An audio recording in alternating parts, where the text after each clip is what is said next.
కృష్ణ ప్రభాస్ పంచాంగం. నేను ఈరోజు పోతన మహాకవి తెలుగులో రచించిన భాగవతంలో ఉన్న గజేంద్ర మోక్షం అనే కథ గురించి మాట్లాడతాను. ఏనుగులకు నాయకుడైన వంటి గజేంద్రుడు తన తోటి ఏనుగులతో తన దాహాన్ని తీర్చుకోవటానికి ఒక మడుగులోకి దిగాడు. కానీ తన దాహాన్ని తీర్చుకుని బయటికి రాకుండా అక్కడే ఆటలు మొదలుపెట్టాడు. దాంతో ఆ మడుగులో ఉన్న ఒక మొసలి వచ్చి తన కాలు పట్టుకుంది. గజేంద్రుడు ఎంతో ప్రయత్నించాడు మొసలి పట్టు విడిపించుకోవటానికి.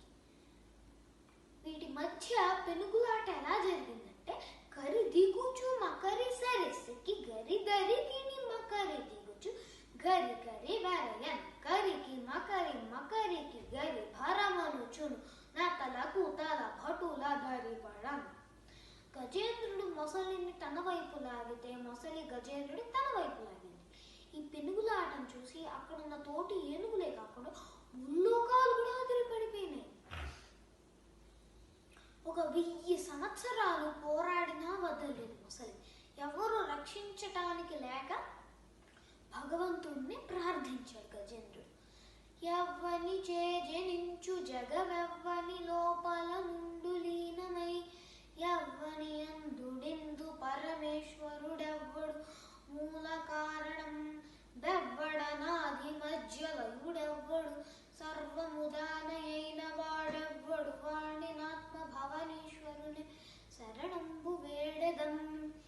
ఎవరు లోకాలని సృష్టించి రక్షించి మళ్ళా తన లోపలే లీనమయ్యేలాగా చేసుకుంటాడో, ఎవడు సమస్తానికి నియామకుడో, ఎవడు అన్నీ తానే అయి ఉంటాడో, ఎవడికి మొదలు మధ్య చివరు లేదో అలాంటి స్వయంభూ అయిన ఈశ్వరుడిని ప్రార్థిస్తున్నాను అని గజేంద్రుడు చెప్తున్నాడు ఈ పద్యం ద్వారా. ఈ గజేంద్రుని మొర ఎక్కడో అలవైకుంఠపురంబులో ఒక అమృత సరోవరములో మందార వనాంతరాంధ్ర సరప్రాంతేందుకాంతో ఫలోత్పల పర్యంకము మీద ఉన్న లక్ష్మీదేవితో పాచికలాడుతున్న విష్ణుమూర్తి విన్నాడు. విష్ణుమూర్తి గజేంద్రుని రక్షించడానికి హడావిడిగా బయలుదేరాడు. సిరికింజెప్పడు, ఎక్కడికి వెళ్తున్నాడో చెప్పడు లక్ష్మీదేవికి. శంఖ చక్ర యుగముంజేదో ఈ సంధింపడు, శంఖ చక్రాలు కూడా తీసుకోలేదుట. తన సేవకులు విశ్వక్సేనుడు వాళ్ళను కూడా తీసుకోలేదుట.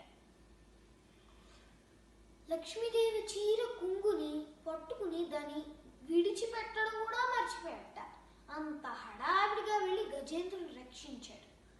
పోతన మహాకవి ఈ కథలో ఏం చెప్తున్నాడంటే, భగవంతుడు భక్త రక్షణలో ఎప్పుడూ అప్రమత్తంగానే ఉంటాడు.